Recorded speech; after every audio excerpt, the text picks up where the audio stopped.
In 1987, FBI agent Nathan Raines left his Dallas office for a meeting with an informant and was never seen again.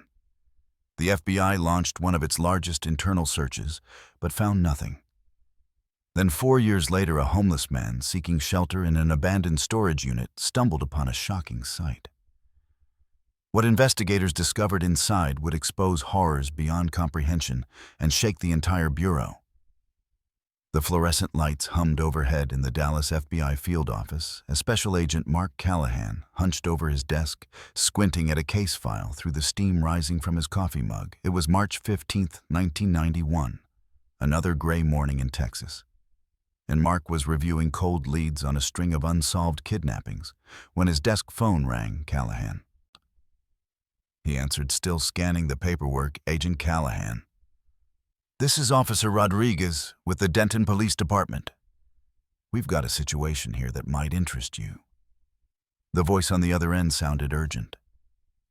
"We arrested a homeless man this morning for trespassing into an abandoned storage unit on the edge of town. Normally wouldn't bother the FBI, but he claims he found a blood-stained chair. Shackles and an FBI badge inside Mark's hand froze mid-reach for his coffee. An FBI badge, yes, sir. The ID badge belongs to Special Agent Nathan Raines. The computer says he vanished in 1987. Figured you'd want to know, considering he was your partner." The room seemed to tilt slightly. Nathan, 4 years of nothing, and now this. Mark gripped the phone tighter. "Where exactly is this storage unit?" "Backwoods Storage Depot, off a secluded service road near the edge of Denton. It's behind that old defunct scrapyard on Route 77, private facility. Not one of those corporate chains. I'll send you the coordinates. I'm on my way." Mark was already reaching for his jacket. "Don't let anyone else into that unit until I get there, within minutes." Mark was in his bureau, issued Ford Crown Victoria, speeding north on I-35E toward Denton. The coordinates came through on his pager, and he recognized the area, a forgotten corner of town where the suburbs gave way to scrubland and abandoned industrial sites. His mind raced with possibilities. Nathan had been investigating a human trafficking ring when he disappeared. They'd been partners for 3 years. And Nathan was careful, methodical. He wouldn't have just vanished without a trace, unless something had gone very wrong. The drive took 40 minutes, and as Mark pulled up to the Backwoods Storage Depot, he saw the place was already swarming with Denton PD patrol cars. The facility looked like it had seen better days, rows of corrugated metal units behind a chain-link fence topped with rusty barbed wire. A uniformed officer waved him through the gate and directed him to Unit 47, where a cluster of officers had gathered. Mark parked and approached his FBI credentials already in hand. Agent Callahan, a tall Hispanic officer, extended his hand. "I'm Lieutenant Martinez, the one who called you. Thanks for coming so quickly." "Show me what you've got," Mark said, following Martinez past the yellow tape. The storage unit's roll-up door was open, revealing a space about 10 feet by 20 feet, but it was what was inside that made Mark's blood run cold. The walls were completely covered in aluminum foil, creating a bizarre reflective chamber in the center. Sat a metal chair with leather restraints attached to the arms and legs. Dark stains marked the concrete floor beneath it. "Jesus," Mark breathed. Stepping carefully inside a metal table against one wall, held various tools, a hammer, pliers, what looked like surgical instruments, and they're placed almost ceremoniously on the table were Nathan's FBI badge and baseball cap. The foil looked clean at first, Martinez said from behind him. But look closer. Mark examined the walls more carefully. Beneath the reflective surface, he could make out discolored patches where blood had been cleaned but not completely erased. Someone had used this place for extended periods of torture. "Tell me about the homeless man who found this," Mark said, photographing the scene with his camera. "Jerome. Miles came into the station around 7 this morning, scared out of his mind. Said he broke in, hoping to find stuff to sell. But when he saw all this," Martinez shook his head. "At first the desk sergeant thought he was just another crazy. But when he mentioned the FBI badge and cap, We had to check it out. Where's Jerome now? Back at the station. We're holding him. But honestly, he seems more like a witness than a suspect. Mark nodded, continuing to document the scene. The setup was sophisticated. The foil would prevent any electromagnetic signals from escaping. The chair was bolted to the floor and the tools were arranged with disturbing precision. "Who owns this unit?" Mark asked. Working on that now, the facility manager is pulling the records as if on cue. Another patrol car pulled up outside. 2 officers flanked a well-dressed man in his 50s, who walked with the confident stride of someone used to being in charge. "That's him," one of the officers called out, "property owner." The man approached with an extended hand and a practiced smile. "Clint Haraway. I understand there's been some trouble at one of my rental units." Martinez's demeanor shifted slightly. "Haraway, I didn't realize you owned this facility." "One of many properties," Clint said smoothly. "I'm a real estate developer. This particular depot has been in my portfolio for about 8 years. He peered into the storage unit, and his face palled. "My God, what is all this?" Mark studied the man carefully. Clint Haraway looked genuinely shocked, but Mark had learned long ago that appearances meant nothing. "We found evidence of serious crimes here, Mr. Haraway," Mark said. "I'm going to need information about who rented this unit." Of course, Clint pulled out a leather portfolio from his jacket. "I always carry basic rental information with me. Let's see. Unit 47. He flipped through several pages. "Here it is. Leased to a Jonah Page, paid 5 years in advance, including an inflation adjustment." "When was this?" "The lease started in 1988. He paid cash, which isn't unusual for these types of rentals. Can you describe?" Mr. Page. Clint furrowed his brow. "It's been a few years, but white male. Maybe 45, 50 average height. Brown hair going gray," kept to himself. "I remember thinking he seemed nervous. But people renting storage units often are. They're usually going through divorces or bankruptcies."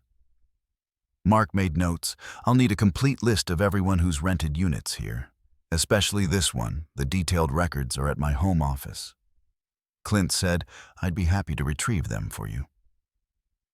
I keep thorough documentation of all my off-market property rentals." Lieutenant Martinez stepped forward. "Mr. Haraway is well known in Denton.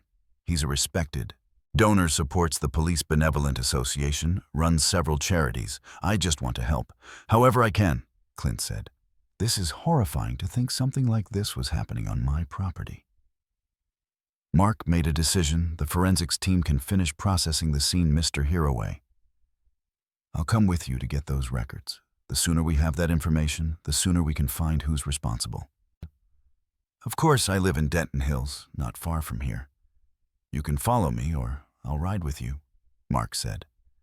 He wanted to keep the man in sight and get a better read on him. As they walked to Mark's car, Clint continued talking. "Agent Callahan, I want you to know, I'll cooperate fully if someone used my property for whatever this is. I want them caught as much as you do." Mark nodded. Starting the engine. "Just lead the way, Mr. Haraway." As they pulled away from the storage facility, Mark caught a glimpse of the forensics van arriving in his rearview mirror. Whatever had happened in that foil-lined room, whatever had happened to Nathan, the answers might lie with the nervous real estate developer sitting beside him. Or maybe Clint Haraway was exactly what he appeared to be, an innocent property owner. Caught up in something terrible, time would tell. The drive to Denton Hills took them through increasingly manicured streets, the modest homes near the storage facility giving way to sprawling lawns and gated driveways. After several moments driving, they reached Clint's suburban estate, a 2-story colonial, with white columns and perfectly trimmed hedges that screamed Old Texas money. Mark parked his Crown Victoria on the circular driveway, noting the expensive landscaping and the 3-car garage. Everything about the property suggested wealth and respectability. He followed Clint up the brick walkway to an imposing front door with leaded glass panels. "Please come in," Clint said, producing a key ring. "My office is just through here." The interior matched the exterior's promise. Polished hardwood floors, crown molding, and tasteful artwork lining the walls. Clint led him through a spacious foyer and down a hallway to a ground-floor office. The room was all dark wood and leather, with floor-to-ceiling bookshelves and a massive mahogany desk. "The rental record should be in here somewhere," Clint said, moving to a tall filing cabinet behind the desk. "I keep everything organized by property and year." While Clint searched through the files, Mark's trained eye swept the room, taking in details: legal books, real estate journals, various civic awards on the walls. But what caught his attention were the photographs, dozens of them arranged on the desk and shelves. Each photo showed Clint smiling with groups of women and children. The settings varied, some outdoors, some in what looked like institutional hallways. But the pattern was consistent, different faces in every picture, mostly Hispanic or Asian features, and many of the subjects looked uncomfortable in front of the camera. Mark picked up one of the framed photos from the desk. Quite a collection here. Clint looked up from the filing cabinet, his face brightening. "Oh, they're from the orphanage I sponsored down near the border house of Renewed Light. We try to give these kids a better life, fresh start in America," he returned to, his search adding, "Some aren't used to smiling for pictures where they come from cameras. Usually mean government documentation, deportation, that sort of thing." Mark examined the photo more closely. A small plaque on the building in the background confirmed the name House of Renewed Light. It looked legitimate enough. Clean facilities, the children appeared well-fed, and Clint's presence suggested regular involvement rather than just check writing. "That's admirable," Mark said, setting the photo back carefully. "Not many people would take such a hands-on approach to charity work." "Well, I've been blessed in business," Clint replied, pulling out a thick ledger, "I believe. And giving back these children, they've been through so much. If I can help even a few of them find proper homes, education, maybe even citizenship, eventually, then it's worth it." He handed Mark the ledger, a leather-bound book with Backwoods Storage Depot, rental agreements embossed on the cover. "This should have everything you need, complete rental history for all units, including Unit 47. I keep detailed records, names, addresses, payment methods, dates. The IRS appreciates thoroughness, and so do I." Mark accepted the ledger, feeling its weight. "Thank you. This will be very helpful. I just can't believe something like this happened at one of my properties," Clint said, shaking his head as he walked Mark back toward the front door of that storage facility. "It's not in the best part of town, I know, but I try to maintain safe, clean spaces for people who need them. To think someone turned it into whatever that was." They reached the front entrance, and Clint opened the door for Mark. "Please, Agent Callahan. Reach out to me anytime if you need anything else. My home number, my office. I'll make sure you have all my contact information. I want to cooperate fully with the police and FBI in this investigation." "I appreciate that, Mr. Hero A," Mark said, tucking the ledger under his arm. "It's the least I can do," Clint replied, his expression grave. "If someone used my property to commit crimes, especially crimes involving a federal agent, I want them brought to justice. This kind of thing. It's not what Denton is about. We're a good community here." Mark nodded and made his way back to his car. He set the ledger carefully on the passenger seat, then reversed out of the circular driveway as he headed back toward the police station. He couldn't shake the image of all those photographs. Charitable work with orphaned children was admirable, certainly. But something about the sheer number of photos, the different faces in each one, nagged at him. Still, Clint Haraway had been nothing but cooperative. The rental ledger would provide leads, and maybe they'd finally get some answers about what happened to Nathan. Mark pressed down on the accelerator, eager to dive into the records and see what Jonah Page, or whatever his real name was, might have left behind in the paper trail. Mark pulled into the Denton Police Department parking lot, the rental ledger still sitting on his passenger seat. The one-story brick building was buzzing with activity, more than usual for a Tuesday afternoon. Word of the FBI badge discovery had clearly energized the entire department. Inside, he found Lieutenant Martinez conferring with a plain detective near the evidence processing room. Through the glass window, Mark could see technicians photographing the torture chair from multiple angles, its metal frame and leather restraints now under bright examination lights. Agent Callahan Martinez greeted him. "This is Detective Ray Sullivan. He's been leading the interrogation." Sullivan, a stocky man in his 40s with prematurely gray hair, shook Mark's hand. "Hell of a thing, finding your partner's badge like that. We've processed the scene thoroughly. That chair's headed to our lab for blood analysis and fingerprinting." "I want to speak with Jerome Miles," Mark said, the homeless man. "Who found everything?" Sullivan scratched his jaw. "We just finished with him about 20 minutes ago. He's in holding cell 3. But I've got the full recording and transcript right here, if you want to review it first." He held up a manila folder and a cassette tape. "I'll take both," Mark said. Sullivan led him to a small office overlooking the parking lot. "Use my desk. I'll be with forensics if you need anything." Mark settled into the worn office chair and inserted the cassette into the player on Sullivan's desk. He opened the transcript simultaneously, following along as Jerome's nervous voice filled the room. The interview started with standard questions: name, age, how long he'd been on the streets. Jerome Miles, 53, homeless for 2 years after losing his job at the Peterbilt factory. His voice was raspy, probably from years of smoking, but his answers were coherent and detailed. "I usually stay around that area," Jerome's recorded voice said. "Move to different spots every week so the cops don't hassle me. Backwoods storage, the old scrapyard. Sometimes the drainage tunnels when it's cold. Have you broken into storage units?" Before the interviewer asked, "Yeah, I ain't going to lie, sometimes. People leave good stuff sold. A box of tools once got enough for a week's food. But I never seen nothing like what was in that unit." Never Mark followed along in the transcript, noting Jerome's consistency. Then came a question about security.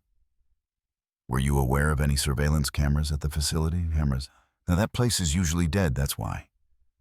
No. Come to think of it, I did see something new last time I was scouting Little Box. On the corner of the main building, wasn't there?" Before Mark made a note then. His attention sharpened as he heard the next exchange. "Why did you choose Unit 47? "Specifically, usually I avoid backwoods, to be honest. That place gives me the creeps." "Why is that?" "Because of the night activities. Seen it maybe 4 or 5 times over the months, vans pulling up at 2 hours, 3 here in the morning, groups getting out.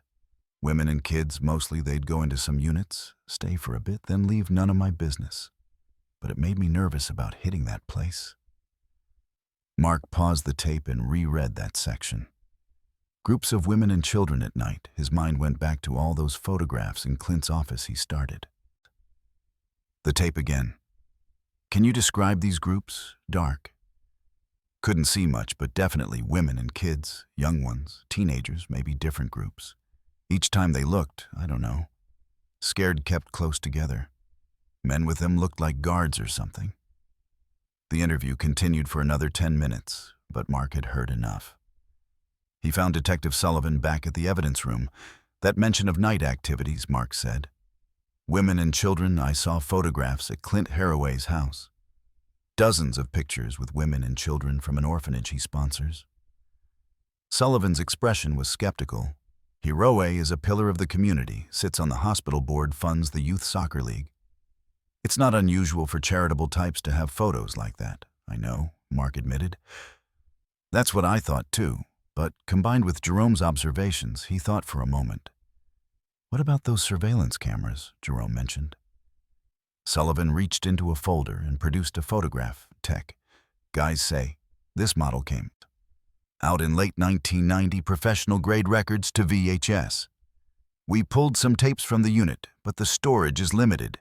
If there are archives, Haraway would have them. I need to talk to him about the surveillance permits and any archive footage." Mark decided. He picked up Sullivan's desk phone and dialed the number Clint had provided. After 6 rings, it went to an answering machine. He tried Clint's office number with the same result. "He just left there 40 minutes ago," Mark said, hanging up. "I'm going to head back, see if he's home." "We need those surveillance records." "Want backup?" Sullivan asked. "No. I'm just gathering information, but I need you to dig into that torture chair, serial numbers, manufacturer, purchase records, anything that might tell us where it came from already on it." Sullivan confirmed. "That's medical-grade equipment. Someone had to special order it." Mark headed for the door. then paused, and detective have someone discreetly look into the House of Renewed Light Orphanage, just basic stuff, registration licenses, that sort of thing? Sullivan nodded slowly. You think Hero A is involved? I think we need to be thorough, Mark replied carefully. 4 years ago, my partner vanished investigating trafficking. Now his badge turns up in a torture chamber owned by a man who regularly transports women and children. Could be coincidence. But I need to be sure. Mark drove back toward Clint's house, trying the phone number again as he navigated the suburban streets. Still no answer. The afternoon sun cast long shadows across the manicured lawns of Denton Hills, and Mark wondered if Clint had simply stepped out for an errand. But as he turned onto Clint's street, he instinctively slowed down. A black Chevrolet Suburban was parked outside the property. Its engine running, a man in a dark suit and sunglasses stood beside it, his posture suggesting he was standing guard rather than waiting.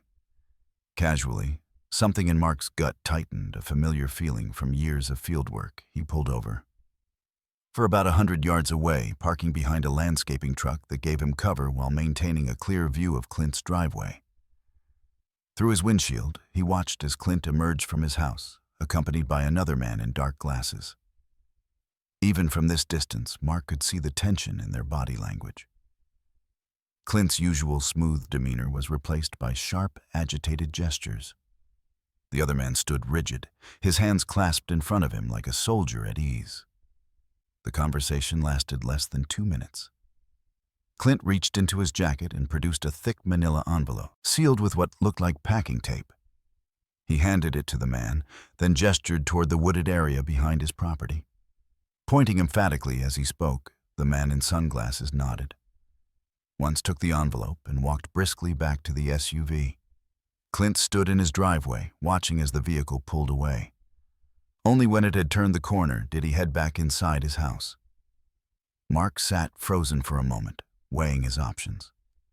The exchange could be anything: a business transaction, legal documents, private security matters. Wealthy men like Clint often dealt with bodyguards and private investigators.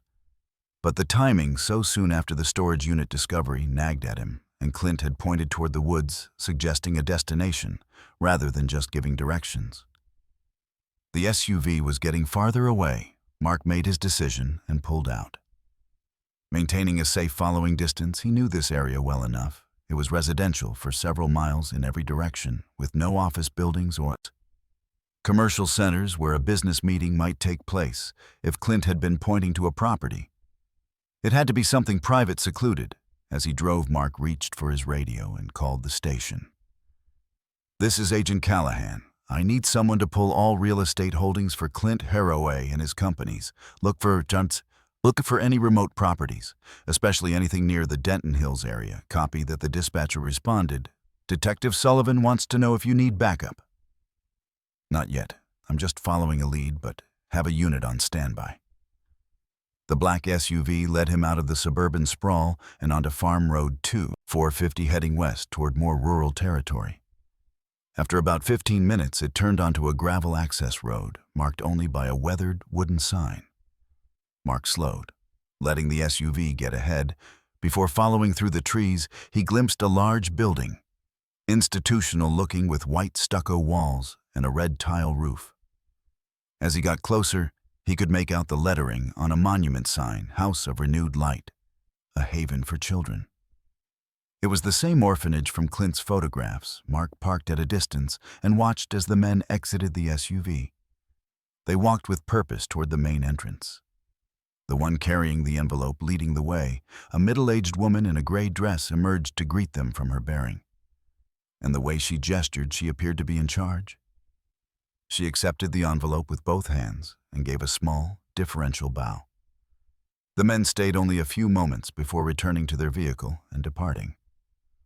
Mark felt foolish. Of course, Clint would send donations to the orphanage. He supported the envelope was probably a check or cash donation. The men likely private security he employed for such transfers. Still, having come this far, he decided to take a look at the facility himself.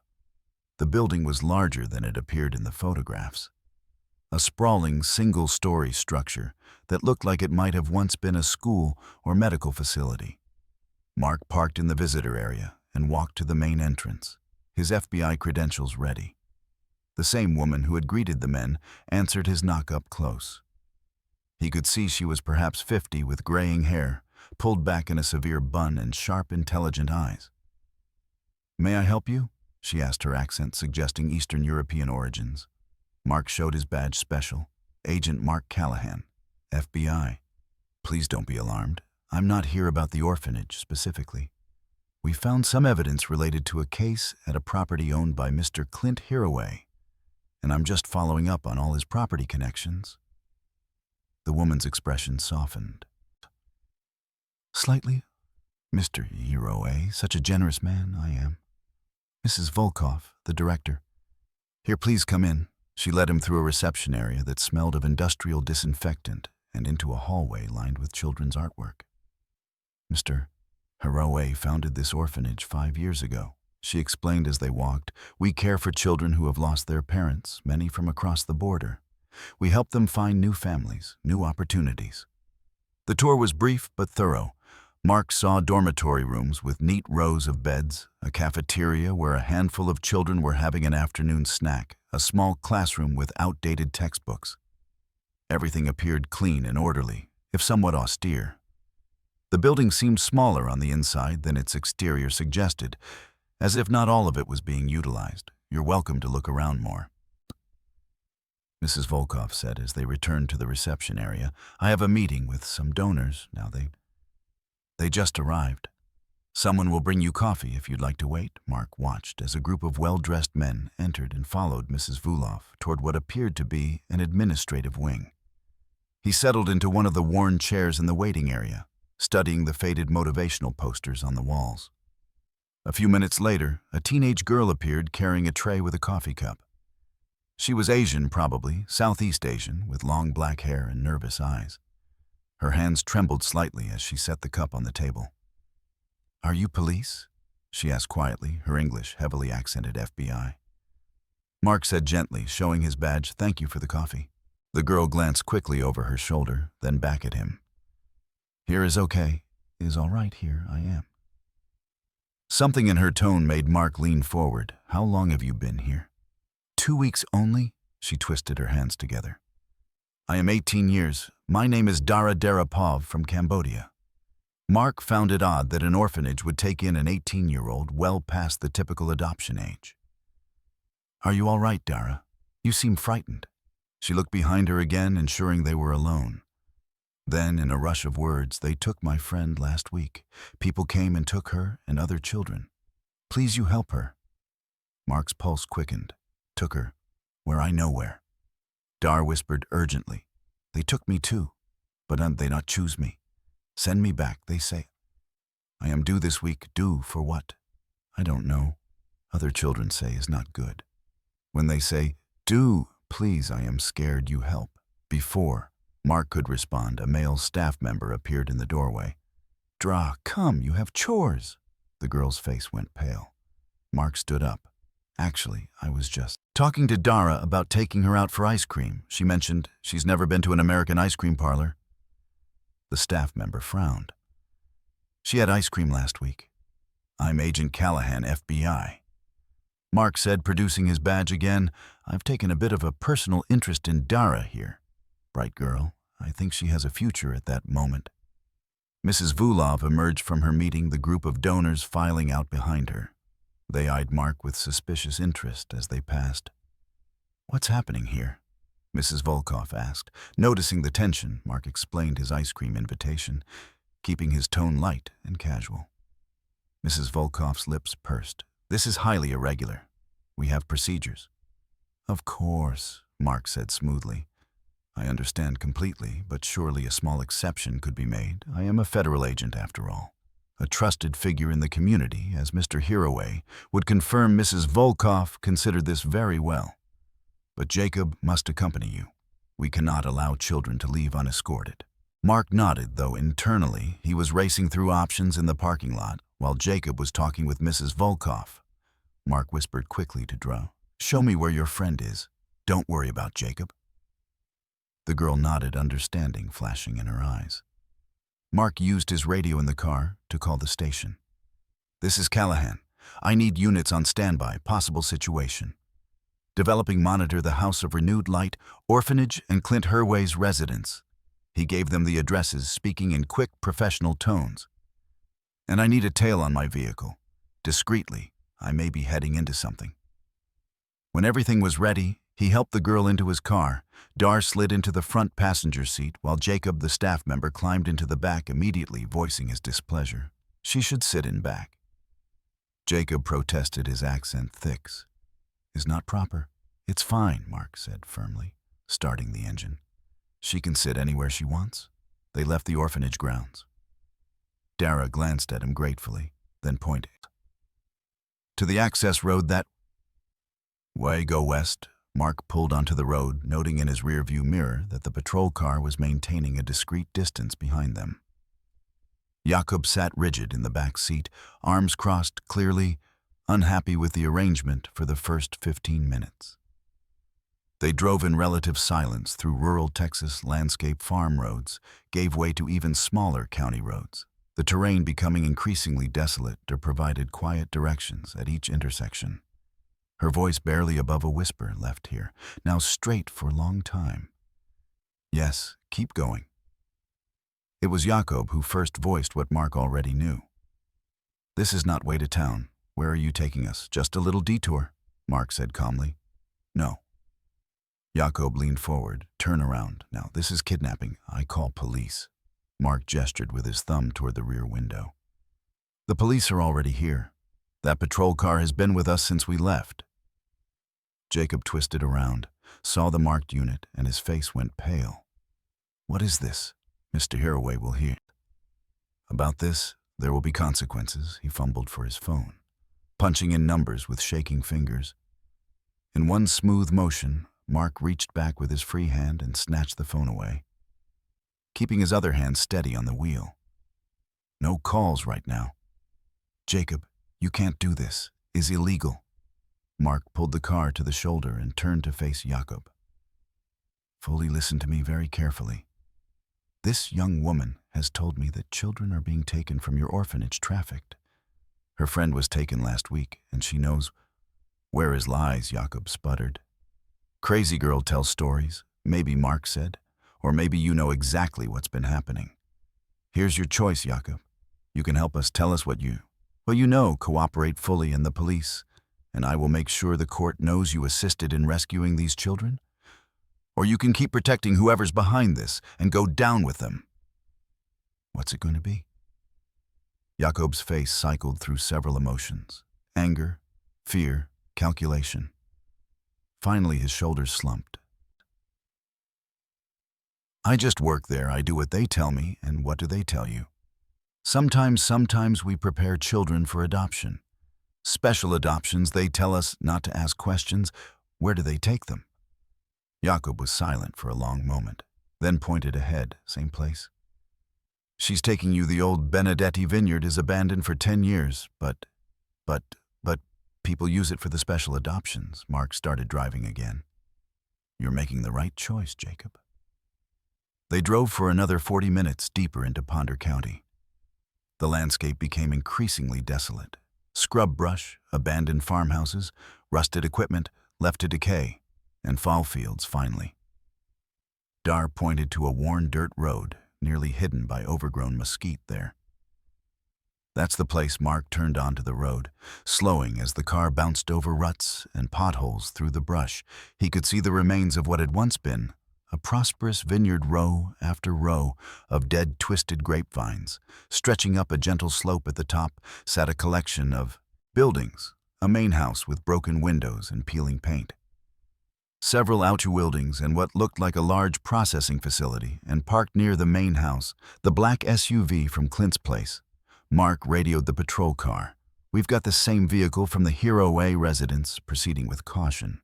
He parked at a safe distance and stepped out, hand resting on his service weapon. 2 uniformed officers from the patrol car joined him.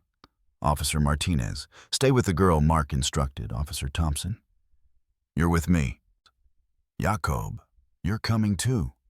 Show us where they conduct this special adoption business." Jakob led them past the main house, which was clearly abandoned doors, hanging off hinges, roof partially collapsed. But as they moved toward the old barrel storage building, Mark noticed signs of recent activity. Fresh tire tracks, cigarette butts, a new padlock on what should have been a defunct facility. They were approaching the cellar entrance when Mark heard it, a weak, persistent coughing from somewhere below ground, followed by what sounded like someone struggling against restraints radio for backup. Mark told Thompson quietly, and EMT. Now Thompson made the call, while Mark studied the cellar doors. They looked reinforced, newer than the surrounding structure. Jacob was sweating despite the cool afternoon air. "They're down there?" Mark asked. Jakob nodded miserably, the special room for preparation. Thompson finished his radio call and examined the wall near the cellar entrance. "Sir, look at this."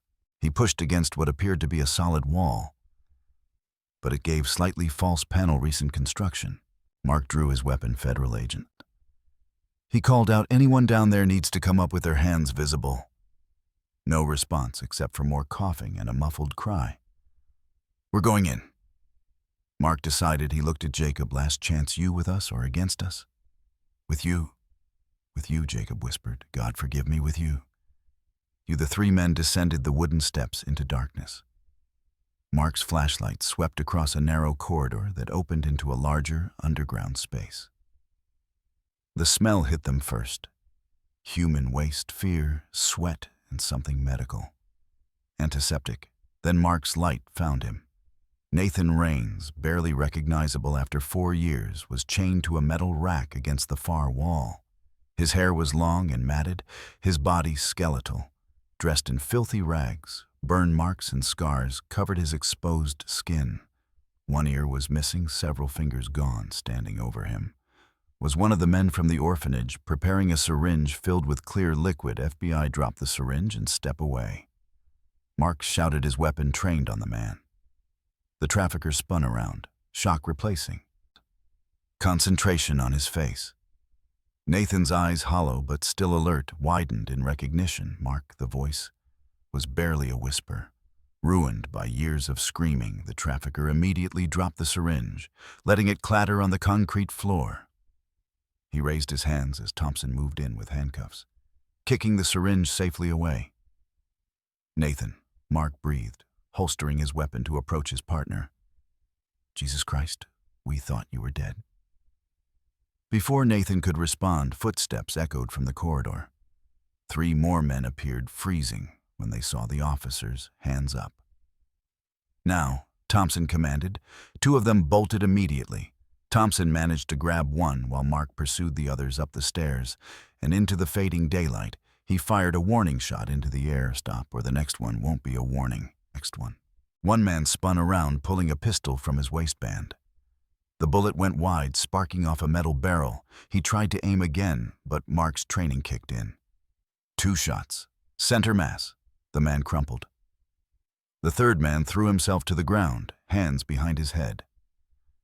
"Don't shoot. I surrender." Mark zip-tied him as backup units roared onto the property. Officers spreading out to secure the perimeter. EMTs rushed toward the cellar where Nathan waited.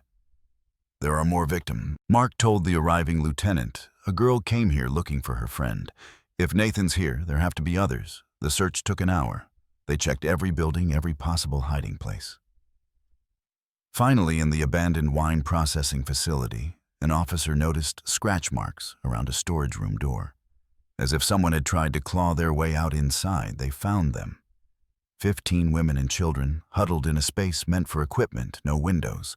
1 bucket for waste. The smell was overwhelming. Some cried when they saw the uniforms.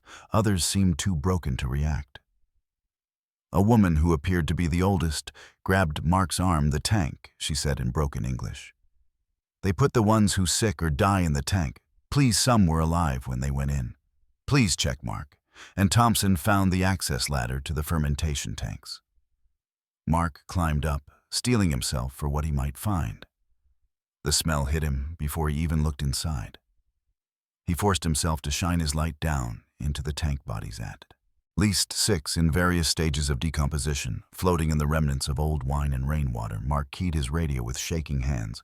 We need the coroner and a full forensics team. Multiple victims in the fermentation tank. Sometime later, the abandoned vineyard had transformed into a coordinated crime scene rescue. Vehicles filled the dirt road, their emergency lights painting the dead grapevines in alternating red and blue. FBI agents and local police officers moved with practiced efficiency, securing evidence and processing the multiple crime scenes. Mark stood near the processing facility, watching as EMTs carefully led the rescued women and children to waiting ambulances. His radio crackled to life. Unit 12. To all units, suspect Clint Haraway has been apprehended at his residence. He's being transported to Denton PD for booking. A small measure of relief washed over Mark. At least they'd gotten the man at the top. He watched as officers escorted the traffickers to patrol cars, their hands cuffed behind their backs. The one Mark had shot was being loaded into the coroner's van. A necessary outcome that still left him feeling hollow. Across the yard, he spotted Dara kneeling beside a stretcher, where another young Asian woman lay, the friend she'd been searching for. Even from this distance, Mark could see them crying, clutching each other's hands. He made his way over to them. "Thank you," Dara said, looking up at him with tears streaming down her face. "You saved her. You saved us all." Her friend, who couldn't have been more than 16, whispered something in what Mark assumed was Kamerdra translated. "She says you're a guardian angel. I'm just glad we found you in time," Mark said gently. "Listen, both Mr. Haraway and the orphanage have been secured. You're safe now, child. Protective services will help you figure out what comes next. Make sure you're taken care of." Dara nodded, then surprised him by standing and hugging him briefly before returning to her friend's side. Mark left them to the EMTs and scanned the organized chaos until he found what he was looking for. Near one of the ambulances, Nathan Raines sat on a gurney while paramedics checked his vitals, even cleaned up slightly and wrapped in a thermal blanket. He looked terrible. His face was gaunt, cheekbones sharp beneath paper-thin skin. His remaining hair had gone completely gray, but it was his expression that struck Mark most. Not relief or joy at being rescued, but something closer to despair. Mark approached slowly, not wanting to startle him. "Nathan." His former partner looked up, attempted a smile that didn't reach his hollow eyes. "Hey, Mark, some rescue, huh? Just like old times." The attempted humor fell flat, his voice broken. "How are you holding up?" Nathan shrugged, then winced at the movement, physically. "I'll live. They kept me alive for a reason." He paused, his jaw working. "Mark, I need to tell you something. These people, they're part of the Crossroads Network." Mark's eyes widened. The Crossroads Network was a human trafficking organization the FBI had been investigating for years, a sophisticated operation that moved victims across the Mexican border through a series of safe houses and corrupt officials. Nathan had been heading the investigation when he disappeared. "They grabbed me in 87. Nathan continued, his voice barely above a whisper. "I was following a lead on some shell companies they were using, thought. I was meeting an informant, but it was a setup. They wanted everything I knew about the investigation." "Nathan, you don't have to. No, I need to say this." Nathan's remaining fingers clutched the blanket. "They tortured me, Mark, for weeks at first, then periodically for years. The chair you found, that was just one of their tools. They broke me. I gave them everything. Safe house locations, undercover identities, surveillance schedules, everything." His voice cracked because of what I told them. They were able to restructure their entire operation, avoid our raids, expand into new territories. God knows how many women and children were trafficked because I couldn't hold out.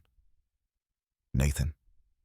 "Stop." Mark put a hand on his partner's shoulder, feeling bones through the blanket. "You held out for 4 years. Look at me, you survived what no one should have to endure.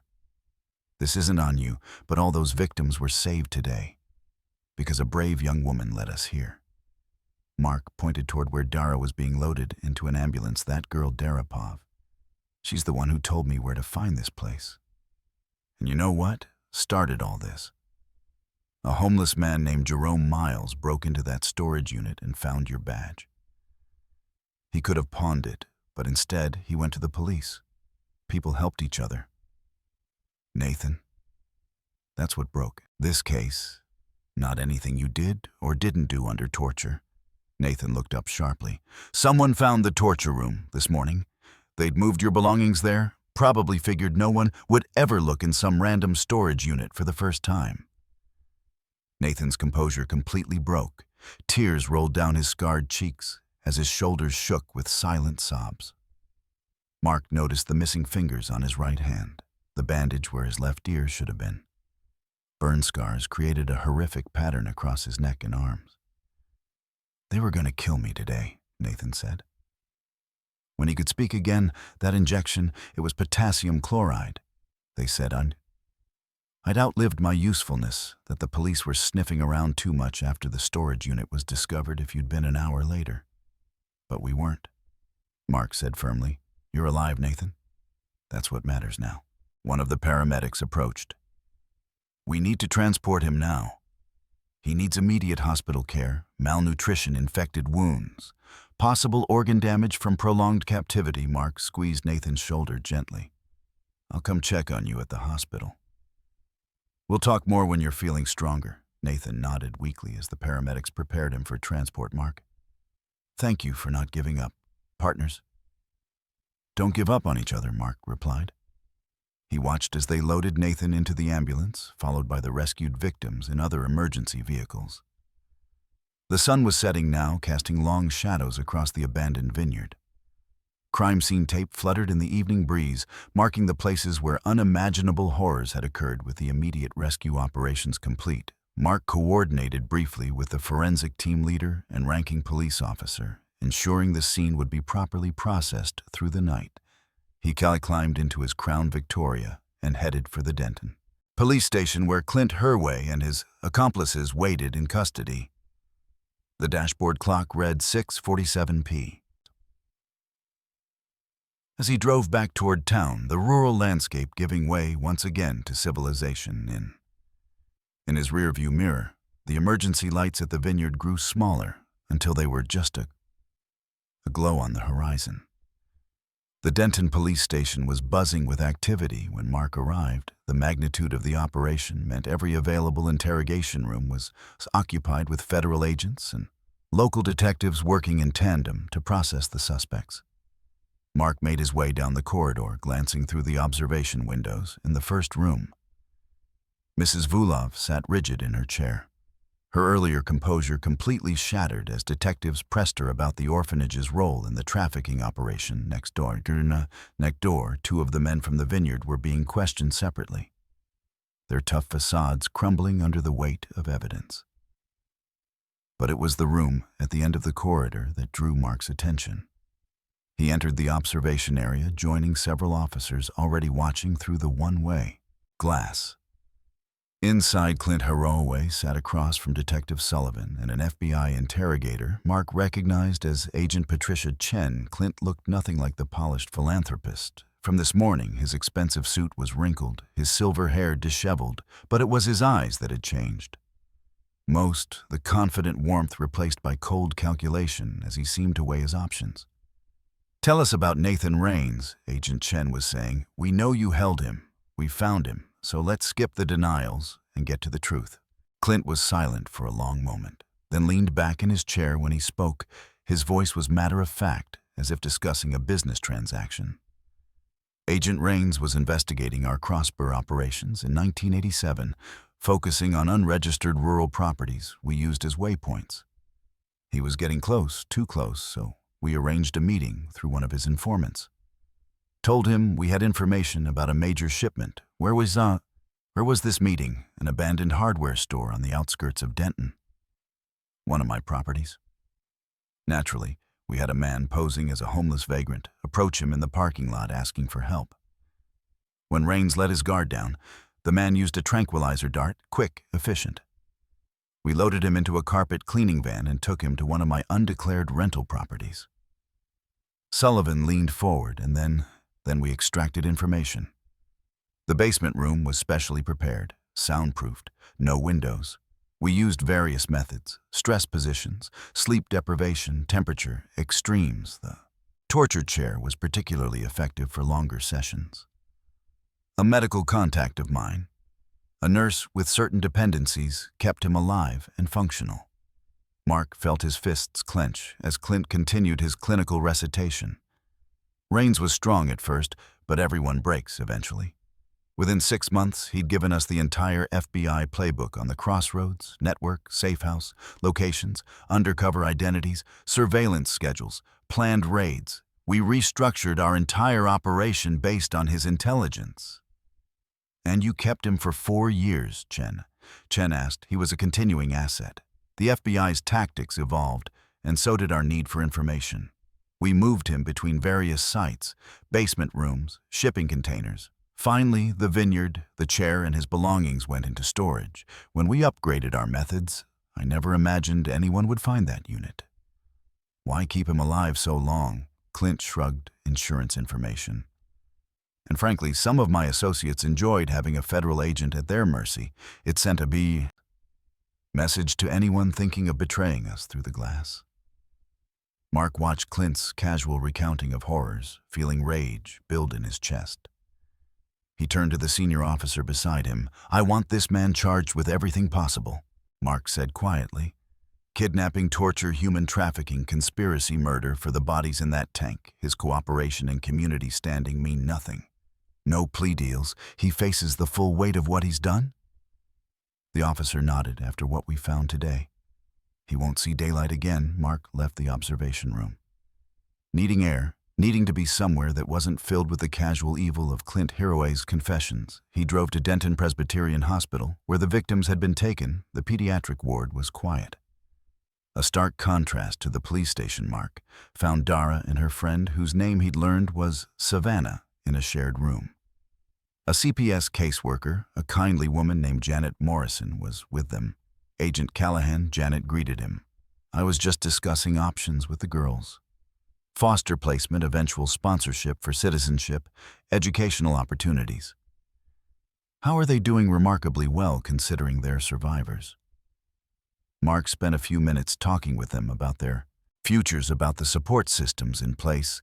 Then on impulse, he made a suggestion. "Would you like to meet someone? The man we found at the vineyard. He was kept prisoner because he was trying to stop the people who hurt you. I think it might help both him and you to meet after getting medical clearance." Mark accompanied the girls to Nathan's room, 2 floors up. His former partner was awake, looking marginally better with IV fluids and pain medication, though the extent of his injuries was still shocking in the harsh hospital lighting. "Nathan," Mark said softly, "there are some people who'd like to meet you." Dar stepped forward first, her voice small but steady. "You tried to stop them. They hurt you because you tried to protect people like us." Nathan's eyes filled with tears. "I'm sorry. I'm so sorry I couldn't stop them. Sooner the things I told them." "No." Savannah spoke for the first time, her English halting. "But clear, you fight them. They break you, but you fight. We understand. We forgive." The room fell silent, except for the quiet beep of medical monitors. Then Dara reached out and gently took Nathan's damaged hand in both of hers. "Now we all free. That's what matters." Mark stood back, watching this unexpected moment of grace. In all the darkness they'd uncovered today, here was something pure: victims recognizing each other's pain, offering forgiveness where none was required, finding strength in shared survival. It was, he realized, what would ultimately defeat operations like Crossroads, not just law enforcement or justice systems, but the resilience of the human spirit. The capacity for people to help each other heal. Jerome Miles could have ignored what he found. Dara could have stayed silent in fear. Nathan could have given up hope, but they didn't. Evil might be organized and powerful, but goodness, when it came together, was stronger still.